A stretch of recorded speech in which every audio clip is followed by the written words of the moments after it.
So let's begin. In this session now, we are going to be solving the RTP applicable for CA Inter May 2023 examination, the second paper, Corporate and Other Laws. All right. I would say this RTP is a very good one. There are nice, challenging questions in the RTP.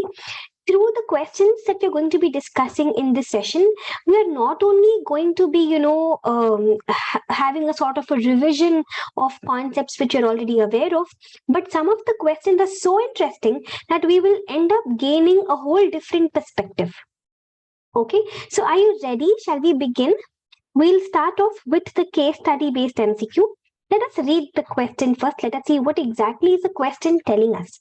We have a nice big case study based MCQ followed by some 4 to 4 questions, followed by 4 questions. Let us read the question first. Modern Limited is a company limited by shares that manufactures furniture items apart from material used in modular kitchens. Modern Limited is an unlisted company with a registered office in Mumbai, Maharashtra. It has corporate office in Delhi and branch offices throughout the country. Following are the facts regarding the 18th annual general meeting of Modern Limited. If you look at this para, only 2 things are relevant for us. Number 1, this is an unlisted company. And number 2, its registered office is in Mumbai. You know very well, corporate office is not something that we bother about in Companies Act. Okay, then Modern Limited is a lead sponsor of the furniture trade event Furniture Expo 2022 and a member of the Association of Furniture Manufacturers and Traders. Irrelevant. Modern Limited, on behalf of the association, booked the Expo Hall in Mumbai for the event and also decided to convene 18th AGM at the same hall after the conclusion of Expo 2022. So their original plan was that they're going to have this India Furniture Expo 2022 in Mumbai. So for this company Modern Limited booked Expo Hall in Mumbai and they decided in the same Expo Hall itself, they will do the AGM itself. Its registered office is in Mumbai and it wants to do the AGM also in Mumbai. Great. Where can you do the AGM, guys? See, it depends. If you are a listed company, you can conduct the AGM either at the registered office or you can conduct at any other place, but same city, town or village, same CTV, same city, town or village where the registered office is situated. But if you are an unlisted company, then you can have the AGM at the registered office or you can have at any other place also, same city, town, village where the registered office is situated, or you can have any other place also but in India. But if you want to have any other place in India, you need the consent, written consent or email consent of all the members. All right. So this is the provision that if you're a listed company, you can have the AGM anywhere, but either in the registered office or in some other place, but same city, town or village where the registered office is situated. If you are an unlisted company, you can have in the registered office or any other place, but same city, town, village where the registered office is situated. But you can also have in any other city in India. But if you want to have in any other city in India, you need the prior consent of all your members, either a prior written consent or a prior consent through email, but you need written consent of all your members. Okay, now here the company is an unlisted company, and where does it want to hold the AGM? It wants to hold the AGM in Mumbai. Registered office is in Mumbai, it wants to hold in Mumbai. So unlisted company wants to hold the office in the same city, in any other place, but same city, town, village. It doesn't want to hold the AGM in the registered office. It wants to hold the AGM in Expo Hall, which means it wants to hold the AGM in any other place, but in the same city where the registered office is situated. Registered office is situated in Mumbai. In same Mumbai only, they want to hold the AGM allowed. Later, they found that the Indian Furniture Expo 2022, which was scheduled to be held from September 16 to 19, 2022, had to be postponed as the Bombay Municipal Corporation continued to occupy the hall as vaccination center. Therefore, Modern Limited has to rethink its plan and now convened its 18th annual general meeting on September 27, 2022 at the IMA auditorium in Delhi near its corporate office. Guys, original plan was to hold the meeting in Mumbai only, in any other place but in same Mumbai. But now they are cancelling Mumbai and now they want to hold the AGM in Delhi. Is that allowed, guys? It is an unlisted company. Registered office is in Mumbai. It doesn't want to hold in the registered office. It doesn't want to hold in any other place, but same in Mumbai. It wants to hold the AGM in any other city. It wants to hold the AGM in Delhi. Will we allow it? Yes, we will allow it because Delhi is anywhere else in India. So if they are able to get the consent of all their members, then I will allow them to hold the AGM in Delhi. Okay, and when do they want to hold the AGM? On September 27, 2022 in Delhi they want to hold. And they're saying all the members consented also. So guys, condition is fulfilled. It's an unlisted company. It wants to hold in any other city. In Delhi it wants to hold, but in India only, and it got the consent of all the members. So anything wrong in the AGM, in the place of holding the AGM, nothing wrong. Then what else? Notice of the said meeting was posted on September 5, 2022. Now, what is the concept that comes to our mind here? The gap between the date of service of notice and the date of meeting. In between, I need 21 clear days. The notice was posted. So when I post it, I add another 48 hours. I assume it reached you only after the expiry of 48 hours. So September 27 and September 5.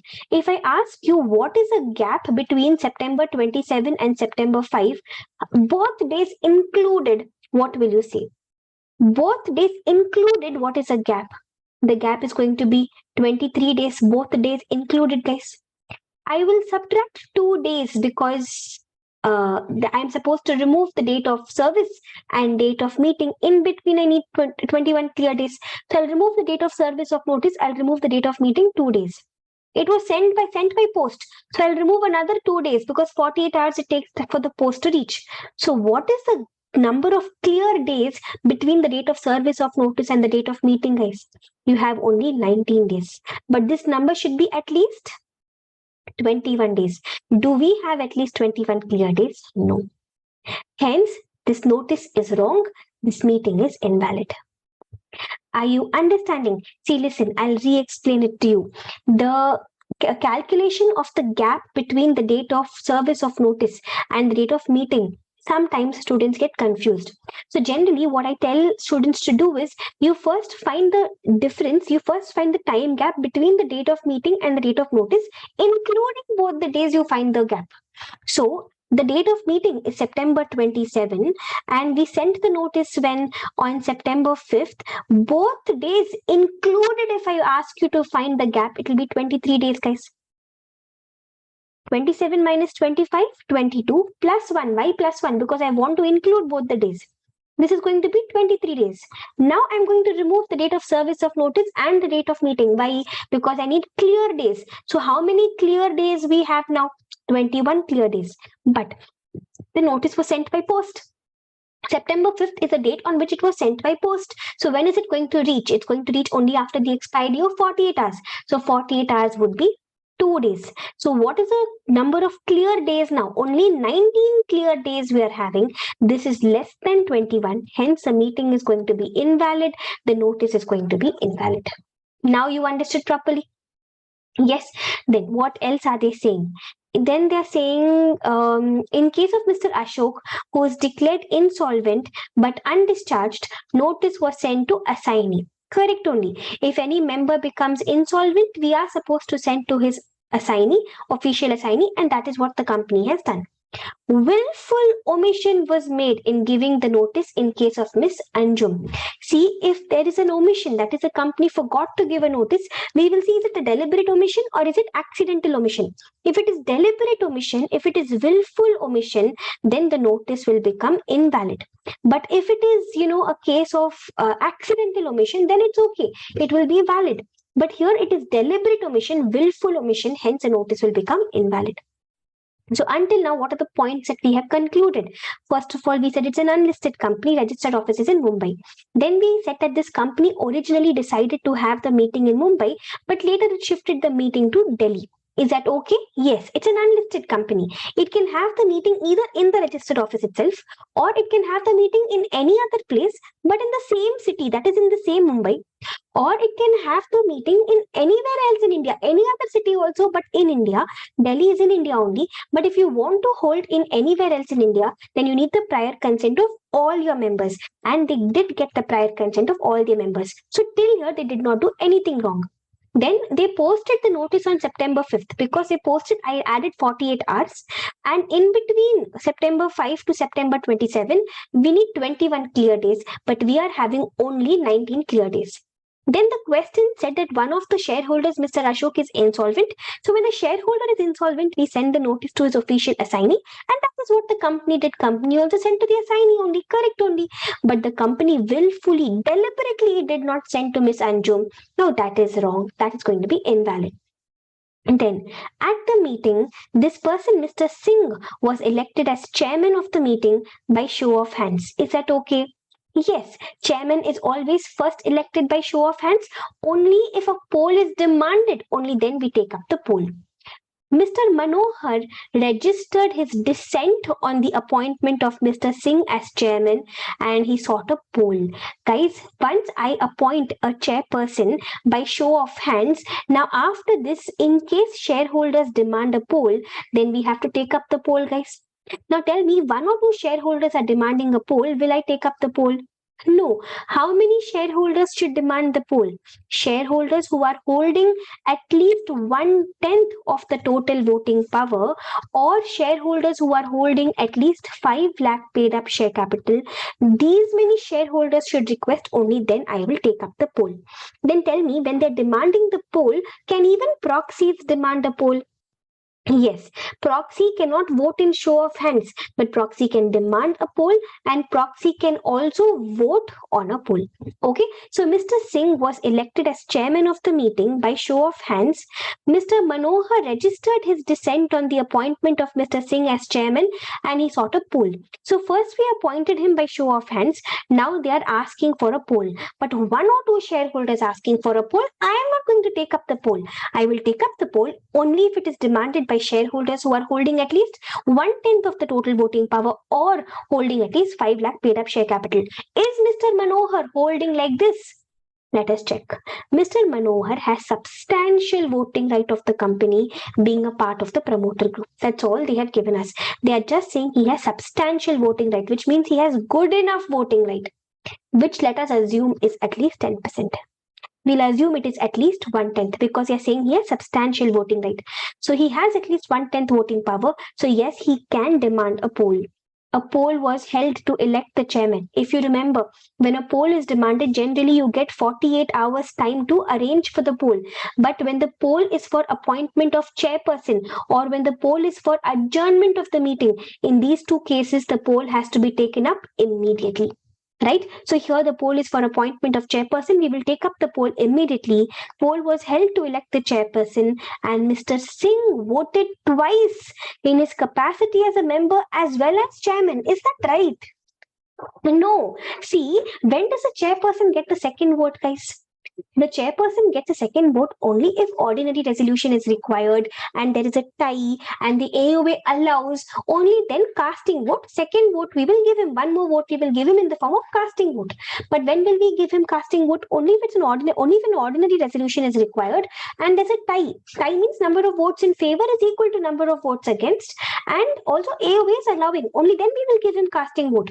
But here the question doesn't say that there's an ordinary resolution, there's a tie, AOA allows. Question doesn't say any of that, but still we are giving him twice. We are letting him vote twice. Even this is wrong. He voted twice, which is wrong. He voted once as a member, and again he voted as a chairman while the poll was taking place. Mr. Singh was elected chairman through the poll as well by overwhelming majority. Then Miss Varnika, who is not a member of the company, attended the meeting as Mr. Alok's proxy. Is it okay? Can a proxy be a non-member? Miss Varnika is proxy of Mr. Alok. She is not a member. Is that okay? Yes. Proxy may be a member, proxy may not be a member, doesn't matter. Only in a Section 8 company, there is a rule that the proxy has to be member of the company. She voted both the times when Mr. Singh was elected by show of hands and when he was elected by poll. Now, this is wrong.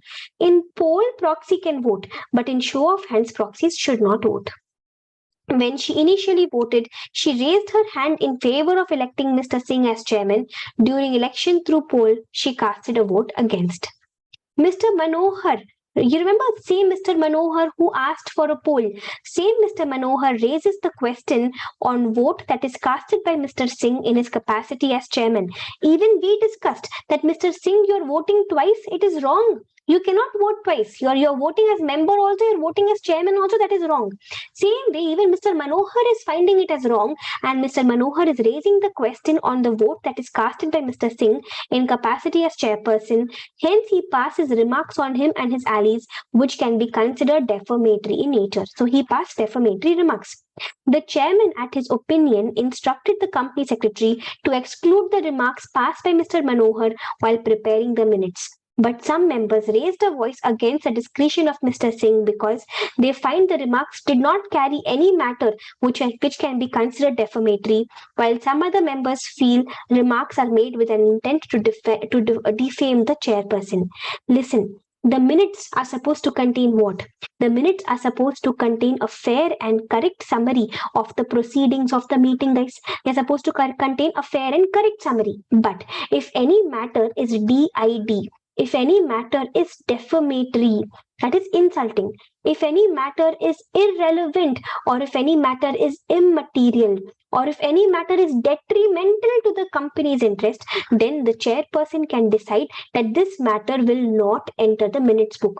So, guys, who has the absolute discretion? Who has the decision making power that what will enter the minute book and what will not enter the minute book? Who has absolute discretion? It is a chairperson who has absolute discretion. Are you understanding? So the chairperson, if he decides something will not enter the minute book, his decision is final. Now, over and above that, I do not want any more conversations on this particular concept. Whatever the chairperson decides, that's going to be final. All right. Now, look, we have the questions one after the other. We'll start the questions, but till here is a story clear, guys. Along with the story, several concepts also we've discussed. Let us look at the questions now one by one. Regarding the notice of the meeting given by Modern Limited, pick the correct option in the light of the provisions of Companies Act 2013. They have given us 4 sentences. Out of the 4 sentences, they have given us 4 options. Which of the 4 sentences are correct? Modern Limited observed the length of notice as required. Is it right, guys? Was the length of the notice correct? No. See, generally, what is the length of the notice supposed to be? The length of the notice is supposed to be at least 21 clear days, right? Only if I am a Section 8 company, there instead of 21 days, 14 days notice is enough. Now here, do we have 21 clear days? We've already done the calculation. We have only 19 clear days over here. We do not have 21 clear days over here. Therefore, this sentence is incorrect. The sentence is Modern Limited observed the length as required. No, the length of the notice should have been at least 21 days. But we gave only a 19 days notice, which is less than 21 days. Hence, it is not right. How did we get 19? Did you understand that also? The gap between when is a meeting going to be held and when did we send the notice? It's 23 days, both days included. But I'm supposed to exclude both the days because we're supposed to look at clear days. So if I exclude both the days, I will subtract 2 days. Then it was sent by post. So I will subtract another 48 hours. That is, I'll subtract another 2 days. So we have only 19 clear days. We do not have 21 clear days. So the first sentence is definitely an incorrect sentence. Coming to the second sentence, notice shall be given to member irrespective of he is solvent, adjudged or declared insolvent or discharged insolvent. Modern Limited committed default. Is this right? This is wrong. If the shareholder is insolvent, we are supposed to give the notice to whom? To the official receiver, to the official assignee. We are supposed to give the notice, not to him. And that is what the company did, guys. Over here, if you remember, Mr. Ashok was insolvent. So company correctly gave it to his assignee. Company did correctly only. So what the company did, was it wrong? Did the company commit a default? No. So even this sentence is wrong. Then, notice shall be given to assignee of insolvent member. Modern Limited correctly did so. Yes, this sentence is correct. Notice shall be given to assignee of insolvent member. Modern Limited correctly did so. This is a correct sentence. Then, willful omission is in giving the notice will invalidate the proceeding. That is what we discussed. See, listen, guys. Whenever there is an omission, please check, is it a deliberate omission or is it an accidental omission? If it is a deliberate omission, the meeting will be invalid, the notice will be invalid. But if it is accidental omission, then it's okay, the meeting will be invalid. Here, if you see in this question, for Miss Anjum, there was willful omission. Willful omission means there was a deliberate omission. Hence, yes, the proceedings will become invalid. So even this sentence is correct. So which of the options will be right, guys? Option B, 3 and 4, both of these are correct. First question, shall I close? Yes, come to the second question now. Regarding the place of 18th AGM, decide whether applicable provisions are violated or not in the light of the provisions of Companies Act 2013 and rules notified thereunder. I've already discussed with you. If I am an unlisted company, where will I hold the AGM? Either in the registered office itself, or I can hold it in any other place, but in the same city, town, or village where the RO is situated. Here, the company's RO is situated in Mumbai, so we can have the meeting in anywhere else, any other place, but in Mumbai itself. Or we can have in any other place in India. Any other city also we can have, but we can have only in India. But if we want to have anywhere else in India, then all the members should consent. Now, if you look at this question, the company is definitely an unlisted company. Okay, and it wants to hold the meeting anywhere else. It wants to hold the meeting in Delhi. Registered office is in Mumbai. It wants to hold the AGM in any other city. It wants to hold in Delhi, and it also got the prior consent of all the members. So all conditions fulfilled, guys. Has the company done any violation? No. So which of the four options? Violation is wrong. It will be either option C or D. No violation because AGM shall be held either at registered office or corporate office. This is wrong. So this is definitely wrong because corporate office we don't talk about. No violation because AGM of the said company may be held at any place in India. This is correct. We can have it in any other place in India. But guys, what if my company was a listed company? Listed company can hold where? Either in the registered office or in any other place, but in the same city, Mumbai, in the same city where registered office is situated. Listed company cannot hold in any other city. It is not allowed. Understood, guys? So this is it with the second question. Option D is correct. Coming to the third question, regarding vote casted by Miss Varnika. You remember Miss Varnika, she was a proxy. She was proxy of Mr. Alok. She was not a member. We said it's okay. Proxy may be a member, proxy may not be a member. It's okay. She had voted by show of hands also. And we had discussed that is wrong. We had discussed that proxy can vote only in a poll. Proxy can also demand a poll. But a proxy cannot vote in show of hands. When voting is happening by show of hands, the proxy cannot vote by show of hands. So regarding the vote casted by Ms. Varnika, which of the following statements hold truth in light of the provisions of the Companies Act? Being proxy, Ms. Varnika is not allowed to cast vote on a poll. This is wrong. Poll she can vote. Being proxy, Ms. Varnika is not allowed to cast vote by show of hand, correct? While she can cast vote on a poll, this is correct. So our correct option over here will be option B. Being proxy, she cannot vote. She is not allowed to vote in show of hands, but in poll she can vote. This is my third question. Then coming to the fourth question, the fourth question is about the minutes. What did we discuss about minutes? We discussed that minutes are a fair and correct summary of the entire proceedings of the meeting. But if the chairperson thinks that a particular matter is DID, remember the keywords, defamatory, irrelevant, immaterial, or detrimental to the interest of the company, if he thinks any matter is like this, then he can decide that that matter should not enter the minutes book and he will have absolute discretion. So what does the question say? Regarding the inclusion or exclusion of the remarks by Mr. Manohar, advise the company secretary which of the following statements hold truth. Mr. Manohar's remark shall be included in the minutes because minutes shall contain fair and correct summary. No. We just discussed that the chairperson, Mr. Singh, will have absolute discretion. Mr. Manohar's remark shall be excluded from the minutes because remarks are made with an intent to defame chairman. Chairman's opinion of inclusion and exclusion is immaterial. Even this is wrong. Chairman's opinion is chairman's opinion is final. They are saying chairman's opinion is immaterial. This is wrong. Mr. Manohar's remark shall be excluded from the minutes because chairman has absolute discretion to exclude any matter which is defamatory in his opinion. Correct, guys? It is a chairperson who has absolute discretion. He is the one who can decide what will enter the minute book and what will not enter the minute book. See, understand, the minute book is prepared by whom? It is prepared by company secretary, okay? But it is executed by whom? Executed means it is signed by whom? By the chairperson. Even though it is prepared by company secretary, the chairperson can tell the company secretary what to include in the minute book and what to exclude from the minute book. He has absolute discretion. Understood this concept also? Yes, this was our fourth discussion.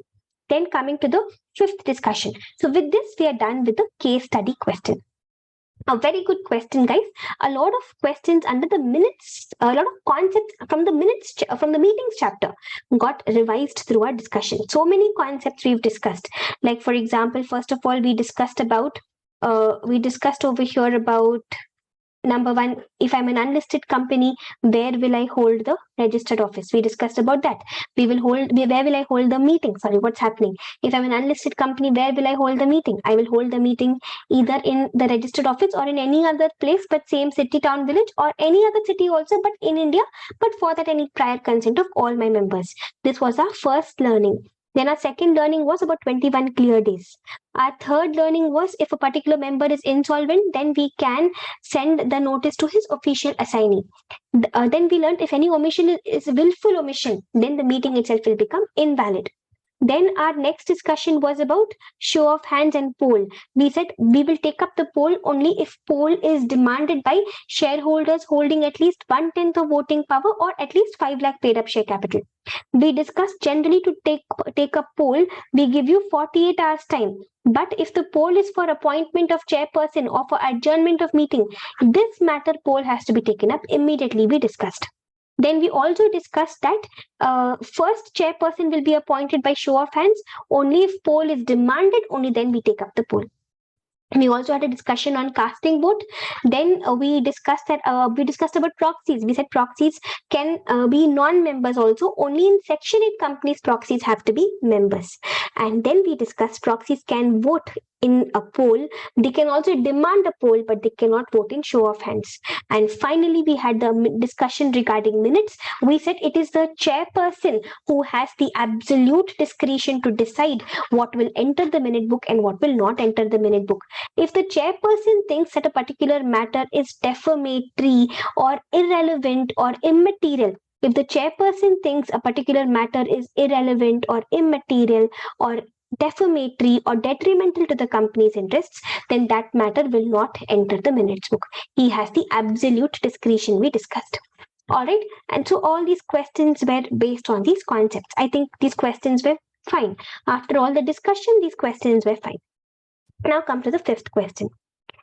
Fifth question, a very simple question. You are aware of it. Dash is the cardinal rule of construction. As soon as I see cardinal rule, I don't have to see anything else. Which is a cardinal rule, guys? Which is a main rule of interpretation? The rule of literal construction. Dash is a cardinal rule of construction that words, sentences, and phrases of a statute should be read in their ONG. Remember, I've discussed this with you in class. Should be read in their ordinary natural grammatical meaning so that they may have effect in their widest amplitude. Literal construction. Then, coming to the sixth point, this is interesting. This is about reopening the books of accounts. ABC Limited has its shares listed on a recognized stock exchange in India. During the current financial year ended on 31st March to 2023. So our current financial year is 22-23. The SEBI of the Securities Exchange Board of India has found some irregularities in the filings made by the company. Accordingly, SEBI proposes to make an application to NCLT for reopening the books of accounts of the company. You as an expert are called upon by SEBI to advise with which last financial year for reopening books of accounts an application can be made. First of all, who can make an application to NCLT asking NCLT to pass an order asking the company to reopen the books of accounts? Who can file this application? Central government? Then who else? SEBI? Who else? Income Tax Department, and one more, any other concerned person. If you are able to recall the diagram, we have 4 people in the box, guys. Central government, SEBI, Income Tax Department, any other concerned person can make an application to NCLT requesting the NCLT that NCLT please ask the company to reopen the books of accounts. Now, in such case, they can ask NCLT to ask for reopening books of accounts last how many years? Last 8 years. So we are in financial year 22-23 minus 8 years will be what? Last how many years can we ask? 2014-15 is going to be the last year whose books of accounts we can ask for reopening. So 2014-15. You're understanding? In simple words, we can ask the company to reopen only last 8 years books of accounts. Why last 8 years? What is the logic behind 8 years? If you remember, preservation of books of accounts. A company is supposed to preserve its books of accounts for how many years? For 8 years only, right? So company will be having only last 8 years books anyways. Like for example, 14-15's financials will be 14-15's financials, books of accounts and all company will keep for 8 years only. So can we ask the company after 20 years that company please open 2014-15's books? No, company will say I don't even have, because company is going to preserve them only for 8 years anyways. So only last 8 years books of accounts we can ask the company to reopen. So 2014-15 will be the earliest year that for which we can ask the company to reopen. Last 8 years. But guys, tell me, what if the company wants to voluntarily revise financial statements? Then the company can voluntarily revise last how many years financial statements? Last 3 years. Voluntary revision, you have 3 years limit. Then these people are complaining to the NCLT when they are filing an application to the NCLT, and if they are asking the company to reopen the books of accounts, there it's going to be last 8 years. Then, this is an interesting question. The amount accumulated in Investor Education and Protection Fund shall not be used for. Money in Investor Education Protection Fund, we use it for what? We use it for giving refunds. So yes. We use it for reimbursing legal expenses incurred in pursuing class action suits. Yes. If you recall, we've learned this in the prospectus chapter also. We had come across class action suits. I had given you all the example of Satyam scam and all. So when there is a class action suits, NCLT may order IEPF that whatever are the legal expenses of carrying on this class action suits, the legal expenses IEPF please reimburse. So IEPF's money we can use to give refunds. We can use to reimburse legal expenses in class action suits. We can also use to distribute disgorged amount among eligible and identifiable applicants. Even this is allowed. But can we use the money in IEPF to give donation to the central government for the purpose of investors' education and training? This is a little confusing. Listen to me. IEPF's money can be used for investors' education and training, but IEPF cannot make a donation to the central government because IEPF is itself getting money from the central government. IEPF gets money, gets grants, gets donation from central government. Same money, it cannot donate again to the central government.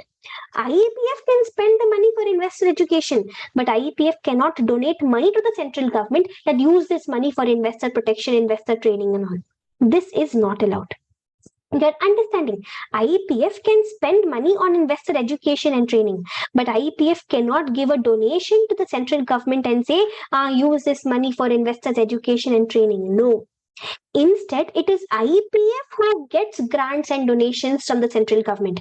IEPF cannot give donation to central government. IEPF can only receive donation from central government.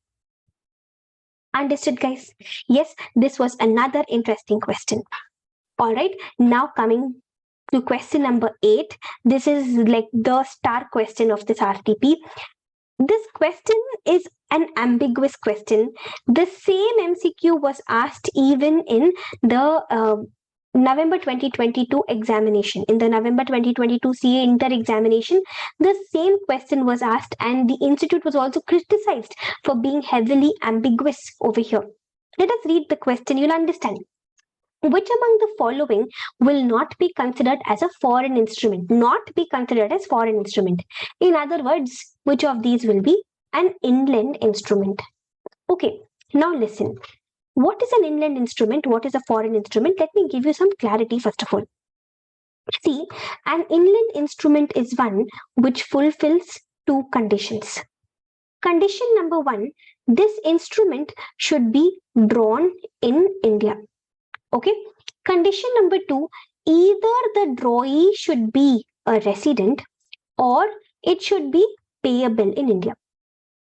So I have totally two conditions, guys. It should be drawn in India.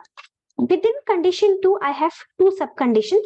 Out of these two subconditions, any one fulfilled will be enough. Either the drawee should be a resident or it should be payable in India. If both these conditions are fulfilled, then you say it is inland instrument. Even if one of these conditions are not fulfilled, then we treat it as foreign instrument. Okay. So listen, here the question says, they're asking us which of the following will not be considered as foreign instrument. Not foreign instrument means they're asking us obviously which of these will be inland instruments. First, a bill drawn on a person residing outside India, but payable in or outside India. See, if you look at all the four options, they are not telling us where the bill is drawn. They are just saying who is the drawee and where is it payable. But where is the bill drawn? That is an essential point. They haven't told us that at all. So we will make an assumption. We will assume that wherever this person is living, there only the bill is drawn. So bill is drawn on a person residing outside India. So we will assume that the bill is drawn also outside India. Okay, the bill is drawn outside India on a person who is residing outside India, which means even the drawee is a non-resident, payable in or outside India. This is definitely going to be a foreign instrument. Why foreign instrument, guys? Because it is drawn outside India. It will be an inland instrument only if both conditions fulfilled. What are the conditions? It should be drawn in India and the drawee should be resident or it should be payable in India. But it is drawn outside India. They are assuming drawn outside India. The question doesn't say where it is drawn. We will assume it is drawn outside India because that's the most logical assumption we can make, because they haven't told us where it is drawn. So we will see where is this person living, where is the drawee living. We'll assume it was drawn there only. The drawee is living outside India. We'll assume drawn also outside India. Then second, a bill drawn on a person resident outside India. Again, we'll assume here it was drawn outside India. Okay, the drawee is a non-resident and also it is payable outside India. It is also payable outside India. See here, even if I don't make this assumption, okay, I can still conclude this is a foreign instrument, guys, because neither is the drawee resident nor is it payable in India. Drawee is also a non-resident. It's payable also outside India. So even if I don't make an assumption here, it is clearly a foreign instrument. Third option, a bill drawn on a person who is living outside India but payable in India. So here again it's confusing. So, but then where is the bill drawn? The question says nothing. I'll assume it is drawn outside India only, because even the drawee is living outside India. I'll assume that the bill is drawn outside India. The person is residing outside India, so which means even the drawee is a non-resident, but it is payable in India. See, second condition is fulfilled. Either the drawee is a resident or payable in India.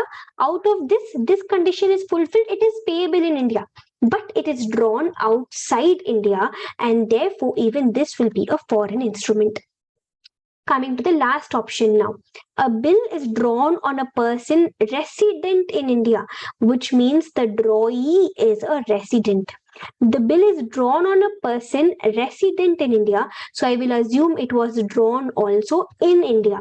So drawn in India, first condition fulfilled, even the drawee is a resident, second condition fulfilled, this will be an inland instrument. And that is what they were asking, which of these will not be a foreign instrument, that is which of these is an inland instrument. Our answer will be option D. Got it? This is an ambiguous question, all right. They haven't given us where it is drawn. So we will assume it is drawn in that same place where the drawee is living. So in the first three options, the drawee was living outside India. We'll assume drawn also outside India. The last situation, the drawee lives in India. I'll assume drawn in India. So on that basis, we gave our answer. Answer is going to be option D. Okay, an inland instrument is one which fulfills two conditions. Number one, it should be drawn in India. Number two, either the drawee should be resident or it should be payable in India. If both conditions fulfilled, it becomes an inland instrument. First three, if you see, I am assuming drawn outside India. So first condition itself is not fulfilled. So first three are definitely foreign instruments.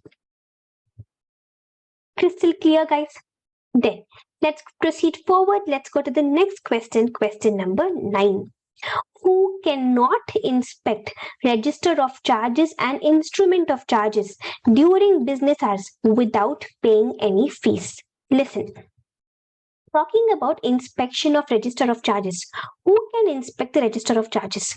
See, members can inspect, creditors can inspect, any other person also can inspect. How come? Because you know very well that information about charges is not secret information. It is matter of public knowledge. It becomes a public document. So even outsiders, even others can inspect. But if members and creditors are inspecting, we will not charge any fees. If outsiders are inspecting, we can charge a fee. The question is asking who cannot inspect the register without paying fees. Without paying fees, who cannot inspect? Any other person. Without paying fees, members and creditors can inspect without paying fees. But any other person, persons other than members and creditors, they cannot inspect. If they want to inspect, they have to pay fees. So correct answer is going to be option C. Simple. Then coming to the 10th question, I think the last MCQ. Yes, the last MCQ. As per the provisions of the Companies Act and the relevant rules thereunder, an eligible company is not permitted to accept from the public or renew the same deposits which is repayable on demand or less than deposits. Minimum period is how many months? 6 months. So company is not permitted to accept from the public deposits which are repayable on demand or in less than 6 months. Further, maximum period of acceptance cannot be more than 36 months, isn't it? See, deposits have to be minimum 6 months long and maximum 36 months long. But for the purpose of meeting short-term requirements, company may accept or renew deposits for repayment even earlier than 6 months, but subject to certain conditions. If you remember, generally this is the period of deposits. But if you want to accept deposits for short-term requirement, then you can also accept 3 months to 6 months. Even less than 6 months you can accept. Even repayment earlier than 6 months you can accept if it is for short-term requirement. So 636 option A. All right, guys. Are we confident till here? Till here, are we crystal clear with the discussion? All the MCQs we have done. I think some of the MCQs were very good. They must have given you a different perspective altogether. Right? So the 636, did you understand? Do you want me to repeat again? See, listen. Generally, the period of deposits is minimum 6 months, maximum 36 months. They cannot be repayable on demand. Why? Deposits have to be always, under Companies Act, deposits are always time deposits. They can never be demand deposits. It cannot be like whenever you want your money back, you can take it back. No, there is always a period. So they will always be time deposits. They cannot be repayable on demand. And the time period has to be minimum 6 months, maximum 36 months. So 6 months, 36 months. But even earlier than 6 months, it is allowed for short-term requirements. Okay, so that is it about question number 10, guys. Let us go to the descriptive questions now. Let us see them one by one. Look at this. Hastprat Limited is an unlisted public company, having 5 directors in its board, which includes 2 independent directors. Sankul Private Limited is a subsidiary company of Hastprat Limited. So we have a company H Limited. We have another company S Private Limited. S Private Limited is a subsidiary of H Limited. Guys, at this stage itself, even without any further discussion, I can conclude that this is a deemed public company. Do you agree with me? Any private company which is a subsidiary of a public company, even though it is a private company, I will assume it to be a public company, guys, you know very well. So S Private Limited is a deemed public company. It is actively carrying on business, okay, which means it is not a dormant company. It has paid up capital of 1.5 crores with 40 members and turnover of 18 crores respectively. Said company is not a startup company. In the context of the aforesaid case scenario, please answer to the following questions. Whether Sankul Private Limited is mandatorily required to prepare cash flow statement for the financial year as part of financial statements. See, listen. We've already discussed that what are financial statements. Financial statements will include number 1, balance sheet, number 2, P&L, number 3, cash flow statement, number 4, statement of changes in equity. Number 5, it will also include your explanatory notes. Okay, but then you also know that cash flow statement is not required for every company. Cash flow statement is not required if you are a one-person company. It is not required if you are a small company. It is not required if you are a dormant company. It is also not required if you are a private company which is recognized as a startup. So for these 4 companies, cash flow statement is not required. Okay. Now they are asking us, is Sankul Private Limited required to prepare cash flow statement or not? Now tell me, is it a one-person company, guys? Definitely not. It is having 40 members. Is it a small company? See, its paid up share capital is less than 4 crores. Its turnover is less than 40 crores. But number 1, it is a public company, deemed public company. Can public company be considered as small company? No. Also, it is a subsidiary. Can a subsidiary company be a small company? No. See, which company cannot be a small company? Do you remember the criteria? We have 4 companies which cannot be considered as small company. Number 1, holding and subsidiary companies cannot be small companies. Section 8 companies cannot be small companies. Statutory companies cannot be small companies, and public companies cannot be small companies. These companies, even if they fulfill the paid up share capital criteria, turnover criteria, even if they fulfill all of that, still these companies will not be considered as small companies. So here if you see this S Private Limited is a subsidiary company, guys, and also it's a deemed public company, guys. So can it be considered as a small company? No. Then is it a dormant company? No, of course not. It is actively carrying on business. So it is not a dormant company also. And is it a private company? No. Is it a private company which is recognized as a startup? No. They say it is not a startup company. Also, I will not treat it as a private company. It is a deemed public company. Deemed public company. So I will apply all rules and regulations as if it is a public company. So it doesn't fulfill any of these criteria. So is cash flow statement required? Is cash flow statement mandatory? Yes, cash flow statement is mandatory. So S Private Limited will have to prepare cash flow statement, because it is neither a one-person company, nor a small company, nor a dormant company, nor a private company which is recognized as a startup by DIPP.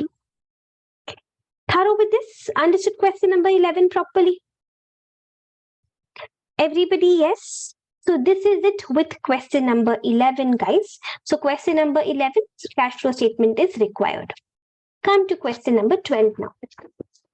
This is an interesting question. Also a very easy question. Just give me a moment. Yeah. Question number 12. Aman, an engineer, has started a new company with the name of Nuts and Bolts Private Limited. He got registered a company with the same name.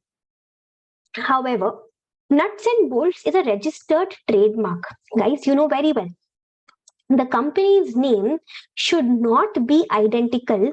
It should not be similar to the name of another existing company. It should also not be identical or similar to the name of another existing registered trademark.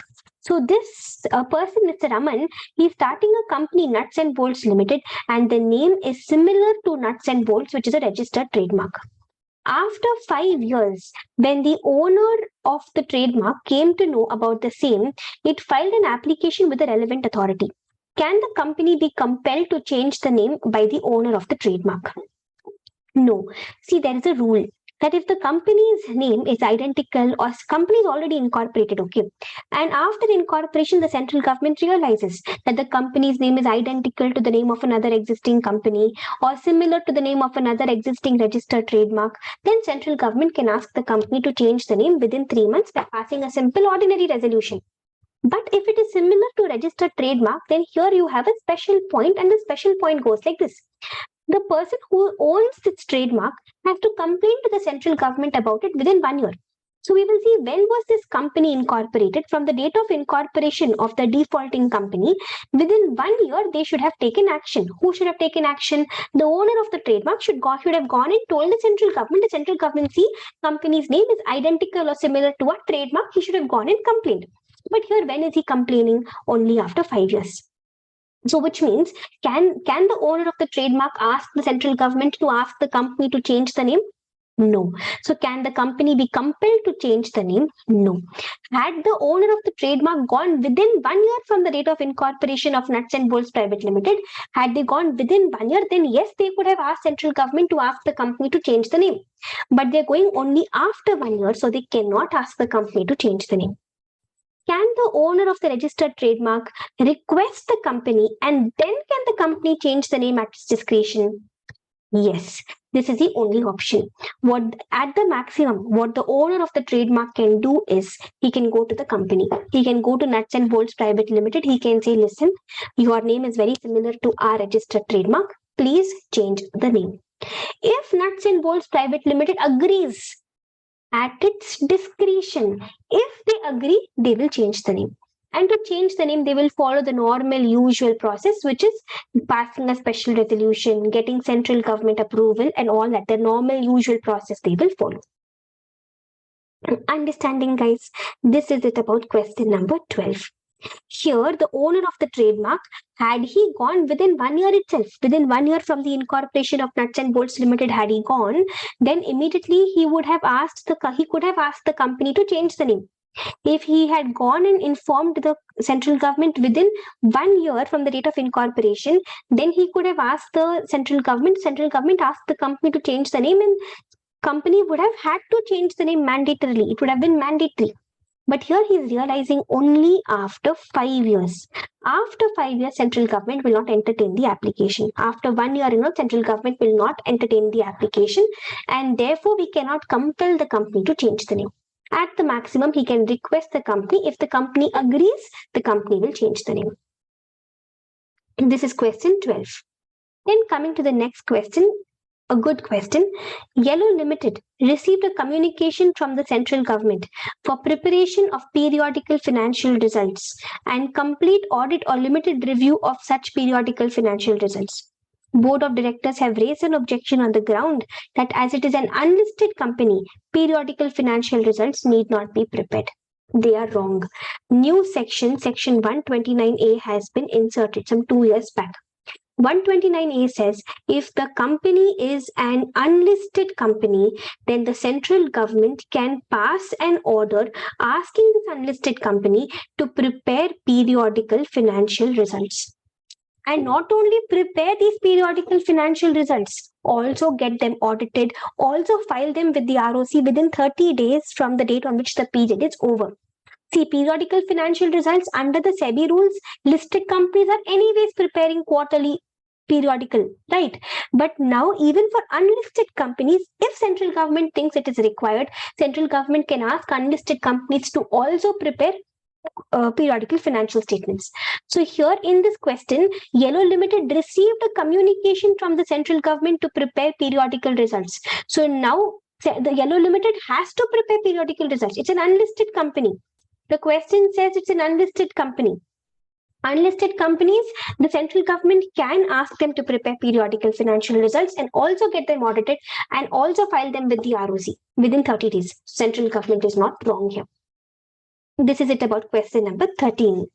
Question number 14, I would ask you all to skip because question number 14 is relating to Nidhi companies and Nidhi companies are not a part of your syllabus.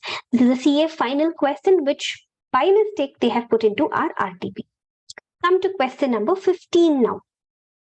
Answer the following citing relevant provisions of the Companies Act.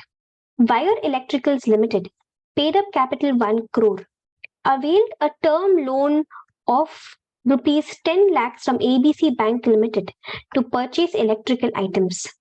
Mr. Tar, one of the directors of the company, is of the opinion that it shall be considered as a deposit. Is it a deposit, guys?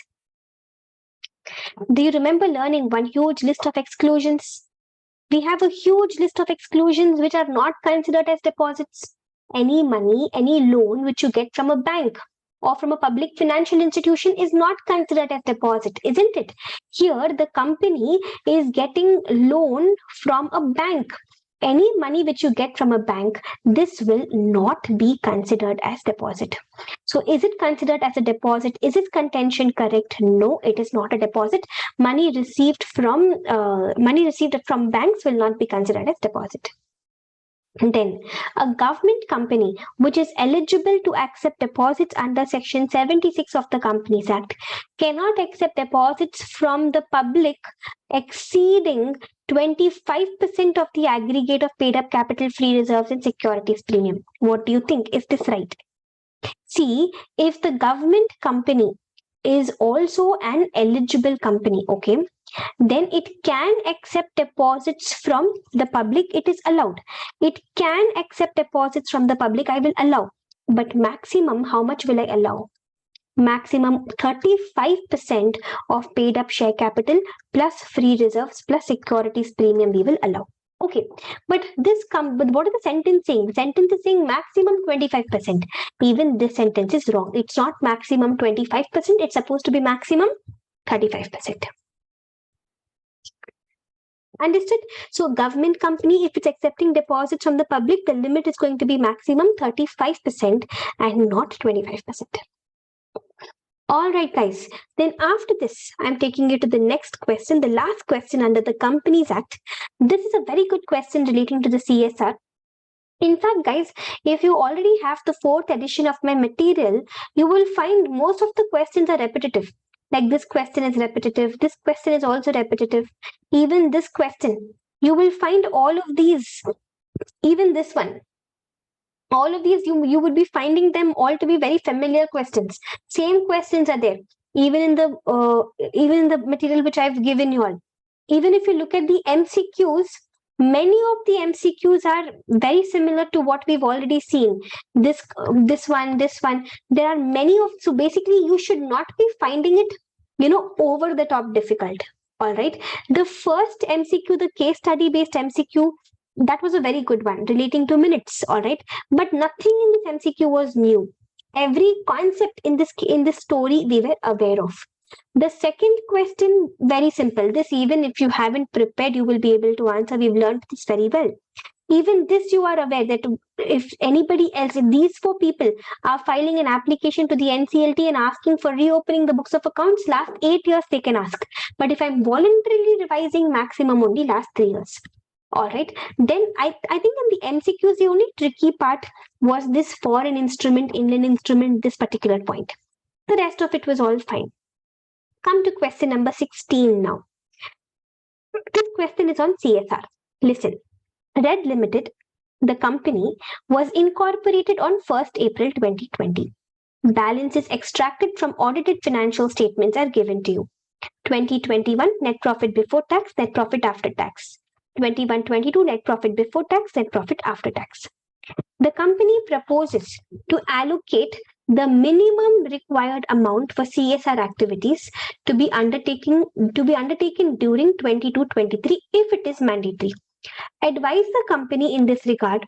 Compute the minimum amount to be allocated if so required, taking into account the relevant provisions of Companies Act 2013.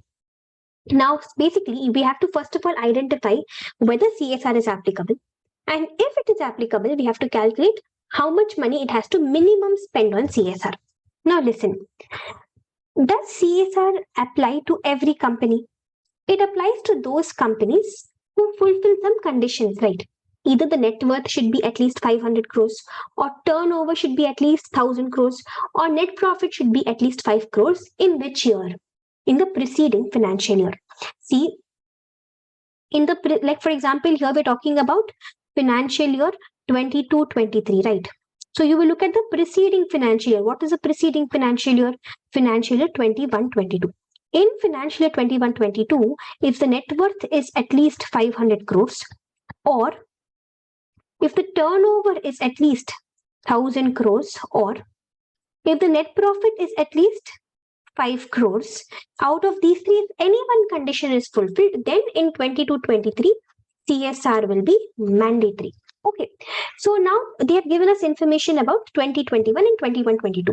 So in 22-23, whether CSR is mandatory or not, it will depend upon 21-22. They have given us only one information about net profit. They've given us net profit before tax and after tax. For CSR, we consider net profit before tax. Okay, so net profit before tax is 7 crores, which is at least 5 crores. So guys, this condition is fulfilled. So because this condition is fulfilled, now in 22-23, I will say that CSR is applicable, guys. So answer to the first question, is it mandatory? Is CSR mandatory? Yes, it is mandatory. Now, how much is the company supposed to spend on CSR at the minimum? Minimum it's supposed to spend last 3 years average. Now, the company was started only on 1st April 2020. So do we have last 3 years? No, we have only 2 years, guys, 2021 and 21-22. We have only last 2 years. It's okay. Last 2 years average, we will see. 2021's profit was 5 crores. 21-22 was 7 crores. So what will the average be? 5 plus 7 by 2, 12 by 2, 6 crores, guys. And of the 6 crores, how much are we supposed to spend? Minimum 2% of the average net profits of the last 3 years we're supposed to spend. So 6 crores into 2% we're supposed to spend at the minimum. That is, we're supposed to spend 0.12 crore. That is 12 lakhs is a minimum amount that we have to spend on CSR. And this is a minimum, bare minimum requirement. Got it? Yes, here the whole trick is first of all identifying that whether CSR is applicable or not. How did we identify CSR is applicable? We will look at preceding financial year, that is 21-22. Is preceding financial year's net worth at least 500 crores? We don't know. They did not tell us. Is turnover at least 1000 crores? We don't know. They did not tell us. But is net profit at least 5 crores? Yes, it is 7 crores. So therefore, CSR is applicable. Once it is applicable, what's the minimum amount to be spent? 2% of the average net profit of the last 3 years. So last 3 years, we have only last 2 years. So last 2 years average net profit we found. 2% of that, 12 lakhs will become the amount. 12 lakhs will become the amount that we have to spend on CSR. Got it, guys? Yes, so that is it about question number 16. Now we'll go to the other loss part. Come to question number 17, guys. Question number 17 is a very simple question. Mr. Salil purchased furniture worth 1 lakh from Mr. Puran on credit. So we have a person, Mr. Puran. We have a person, Mr. Salil. Puran has sold furniture on credit to Mr. Salil. Furniture worth how much? Furniture worth 1 lakh rupees. Mr. Raman entered in contract with Mr. Puran for the guarantee of the payment by Mr. Salil. So Mr. Raman has given guarantee to Mr. Puran that don't worry, Salil will repay. If he doesn't repay, I will repay. Till here, let us try to name the parties. Mr. Salil will become the principal debtor, guys, because he is the one who has the obligation to pay this 1 lakh rupees. Pooran will become the creditor, right? And Mr. Raman will become the surety, right? Then on the due date, Mr. Salil could not make the payment. So Mr. Salil has defaulted. Then what happened? Mr. Pooran filed a suit against Mr. Raman for payment. Is that allowed? When Salil defaults, can Pooran directly sue Raman? Yes. If you remember, I taught you that when the principal debtor defaults, it is not necessary that the creditor should sue Salil first, only then sue Raman. No. The creditor can directly proceed against a surety even without suing the principal debtor first. The creditor can directly sue the surety. It is allowed. So Pooran has accordingly sued Raman. Meanwhile, the father of Mr. Salil paid 20,000 to Mr. Pooran on behalf of his son. So, guys, Salil's father has given Pooran how much? 20,000 rupees. So, can you tell me at this stage now what is going to be Mr. Salil's liability? How much liability are we left with now? What is Salil's liability? 1 lakh was his liability. Father has paid 20,000. So his liability will be only the balance 80,000. Mr. Raman, in ignorance of the Aman payment, so which means Raman doesn't know that Salil's father has paid 20,000. He paid 1 lakh to Mr. Pooran as surety. So Raman has paid to Mr. Pooran 1 lakh rupees. Afterwards, when Mr. Raman knew the facts, he asked Mr. Pooran for refund of 20,000. Mr. Pooran denied for refund with the words that it's only Mr. Salil who can claim the amount of 20,000. Explain with reference to Indian Contract Act whether Raman can claim refund of 20,000 or not. Story is simple, guys. Story is very simple. Salil, the principal debtor, defaulted. So the creditor is asking Raman to pay the money.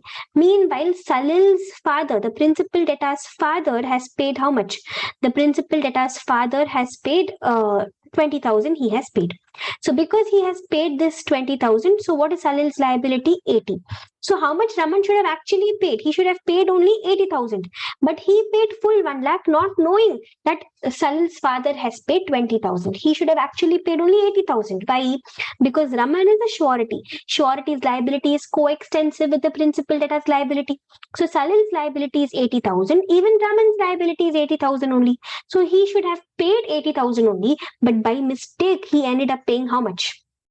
By mistake, he ended up paying rupees 1 lakh. So obviously he has paid something extra. He can ask for a refund of 20,000 because what was Raman's liability? His liability will also be 80,000. How come? His liability is coextensive with the principal debtor's liability. Salil's liability is 80,000. So his liability is also 80,000 only. He has paid 1 lakh. He has paid 20,000 extra. So of course he can ask for refund. It is, you're understanding, this whole question is simply testing you on this coextensive point. Surety's liability is coextensive with the principal debtor's liability. Salil's liability is 80,000. So even Raman's liability is 80,000 only. So whatever extra he has paid, of course, he can ask for a refund.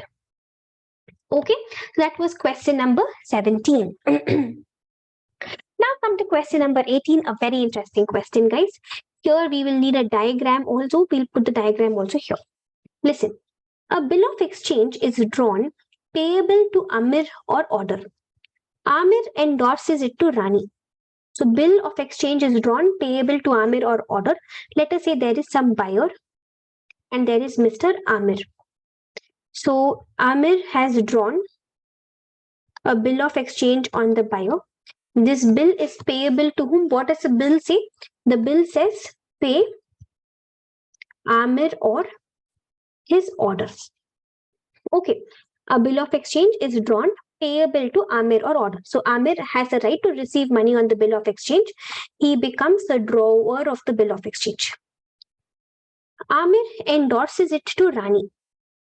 Okay, then Rani to Kajol. Okay, then Kajol to Shahrukh. Okay, then Shahrukh to Madhuri. Okay, and Madhuri back to Amir. state with reasons under the provisions of the Act whether Amir can recover the amount of the bill from Rani, Kajol, Shahrukh, and Madhuri if he has originally endorsed the bill to Rani by adding the word sans recourse. When Amir had endorsed it to Rani, here he had made a sans recourse endorsement. And now he's getting back, guys, he's getting back the same bill. In such cases, what do you do? Listen, the concept that is involved over here is the concept of negotiation back. Negotiation back means Mr. Amir had given the instrument, okay, and now he is getting back the same instrument. He is becoming the holder now. He gave the instrument and he's getting back the instrument. This is called negotiation back. Now see, imagine, let us say due date, the buyer doesn't make the payment. So whom will Amir sue? Amir will sue Madhuri. Madhuri will sue Shahrukh. Shahrukh will sue Kajol. Kajol will sue Rani. Can Rani sue Amir? No, because Amir to Rani, we have a sans recourse endorsement, which means Amir is saying later any default happens, don't sue me. So Rani cannot sue Amir, right? So is any loop getting created here? No, Rani will directly sue the next prior party. Rani cannot sue Amir. So in a case like this, Amir will have right against all the parties. I'll give you a better perspective that why exactly have they given us this question. See, listen. I'm taking a situation with some different parties, okay, to give you a better picture. Let us say there was a buyer and there was a seller. The seller sold goods to the buyer. The seller drew a bill of exchange on the buyer. The seller passed this to A passed it to B passed it to C, and then when B passed it to C, here there was a sans recourse endorsement, let us say B to C. C passed it to D passed it to E passed it to F again passed it to B passed it to G passed it to H, and H gave it to me. Okay, so now I have become the holder of the instrument. Okay, due date, I went to the buyer and I asked for payment. Let us say the buyer has dishonored, the buyer has refused to make the payment, let us say. All right, now the same situation, I'm copying and pasting again, just one small change, no sans recourse here. Here, I am the holder of the instrument is dishonored. Now what will I do?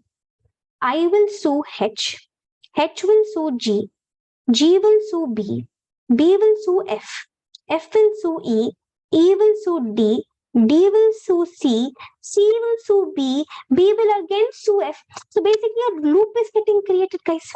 B is suing C, B is suing F is suing E is suing D is suing C is suing B, again B is suing F is suing E, D is suing C is suing B. A loop is getting created here. So when a loop gets created like this, it is called a circuit of action, and when a loop gets created, the parties who are in the loop, they will get discharged. So I will sue H will sue G will sue B will directly sue A will sue the seller will sue the buyer. This is how we will go. So these parties will not be held liable. I will sue H will sue G will sue B, and B will sue A will sue the seller will sue the buyer. The parties who are in the loop, they will get discharged. But see, here there was no sans recourse endorsement. But if there is sans recourse endorsement, see, is a loop getting created. I will sue H will sue G will sue B will sue F will sue E will sue D will sue C. Can C sue B? No, C cannot sue B because it is sans recourse. So C will directly sue A will sue the seller, and seller will sue the buyer. So here is a loop getting created, like how a loop got created here. No loop got created, so nobody will be discharged. If a loop gets created, then intermediary parties will get discharged. If a loop is getting created, then intermediary parties will get discharged. If loop is not getting created, nobody gets discharged. Whenever this party who gave the instrument first and then received the instrument back, this is called negotiation back, this party, if he had made a sans recourse endorsement, then loop will not get created and nobody will get discharged. But if this party who gave and then got it back, if this party had not made any sans recourse endorsement, then loop will get created and intermediary parties will be discharged. Keep these concepts in your mind and now listen what exactly happened in this question. Here we had a bill which was drawn payable to Amir or order. It was drawn payable to Amir or order, which means Amir was actually the drawer of the bill, guys. Because bill of exchange drawn payable to Amir means what? Amir or his order. Amir has a right to receive money. So he only would have drawn the instrument. He gave the instrument to whom? Let us say he had the right to receive money from the buyer. So the instrument was in the instrument. It was written that the bill is payable to Amir or order. So Amir then transferred the instrument to Rani. And when Amir transferred to Rani, here he did a sans recourse endorsement. Then Rani passed it to Kajol. Kajol passed it to Shahrukh. Shahrukh passed it to Madhuri. And Madhuri finally passed it back to Amir. So here Amir has given the instrument and he got back the instrument. Okay, so if anything goes wrong, now Amir will sue Madhuri. Madhuri will sue Shahrukh. Shahrukh will sue Kajol. Kajol will sue Rani. And will Rani sue Amir? No, because Amir to Rani, there is sans recourse endorsement. Rani will directly sue the prior party, that is the buyer. So what I'm trying to tell you over here is a loop getting created, guys. No loop is getting created. So will anybody be discharged? No party will be discharged. Same thing I had shown you even in the first example. This party who gave the instrument and he got it back, he made a sans recourse endorsement. If he makes a sans recourse endorsement, then no loop will get created and nobody will be discharged. So Amir can sue Madhuri, Shahrukh, Kajol, Rani. They are all answerable to him because he is the holder. He got the instrument from Madhuri. So Amir can sue Madhuri, can sue Shahrukh, can sue Kajol, can sue Rani. So he has right over all these parties. That is what the question is. Whether Amir can recover the amount of the bill from Rani, Kajol, Shahrukh and Madhuri. Yes, they are all liable to him because they all become prior parties now. Amir becomes a holder now. So they all become prior parties. So all of them will be liable to him. Nobody is getting discharged here because no loop is getting created. Crystal clear with this? Nobody is getting discharged here because no loop is getting created. Had there not been sans recourse endorsement here, then loop would have been created. And because loop would have been created, all these parties would have gotten discharged. Perfect understanding, guys? So this is it about our discussion on question number 18. This question was all about negotiation back. I gave the instrument, I got back the instrument. If I made sans recourse, nobody will get discharged, everybody will stay liable. But if I did not make sans recourse, loop will get formed and everybody will get discharged. Here, because there is sans recourse endorsement, nobody is getting discharged. All these parties become prior parties. All of them will be liable to Amir. Okay, then coming to the 19th question, M owned a land with 50 tamarind trees. He sold his land and the timber obtained after cutting the 50 trees to N. M wants to know whether the sale of timber tantamounts to sale of immovable property.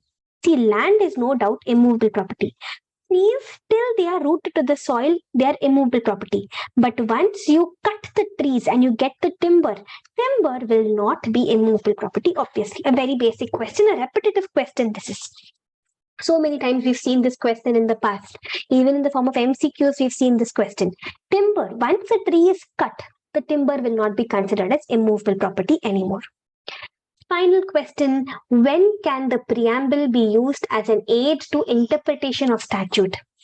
The preamble is used to understand the scope, object, and purpose of the act. When do you refer to the preamble? When there is an ambiguity, when there is some ambiguity in the words, when words have multiple meanings and you're not able to identify which meaning to pick, in all those cases, you can refer to the preamble. Right? When you want to know the intention of the lawmaker, the preamble is a primary source for you to understand the intention of the lawmaker. Let me show you the answer to this. Give me a moment. Look at this, please.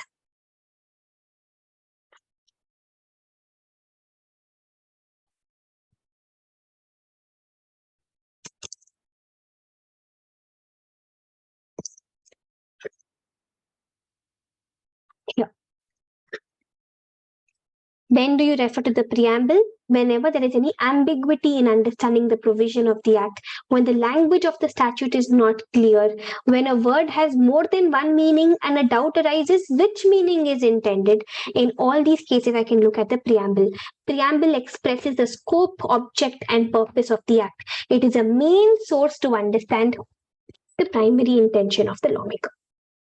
Got it, guys. So that is it with the RTP discussion. I think we've had a very good discussion. We've gone pretty much in depth. MCQs were very good. Talking about the descriptive part, the first question was a very interesting question where our knowledge about small company was majorly tested. All right. The rest of the questions, I think they were good. Easy. CSR was also a good question. I think the other laws, the Negotiable Instruments Act question and the Indian Contract Act question, must have given you a good perspective, especially this negotiation back question. All right. So we'll close over here for now. We're already done with the income tax RTP as well as with the law RTP. All right. So make sure you make full use of all these resources which are available for you. All right. Even the amendments relating to income tax and law applicable for you all has been uploaded. And even the PDF of the amendments has been shared in the Telegram channel. So please make use of all these resources and do the best that you can. All right, guys, I'll close the session here for now. Bye bye.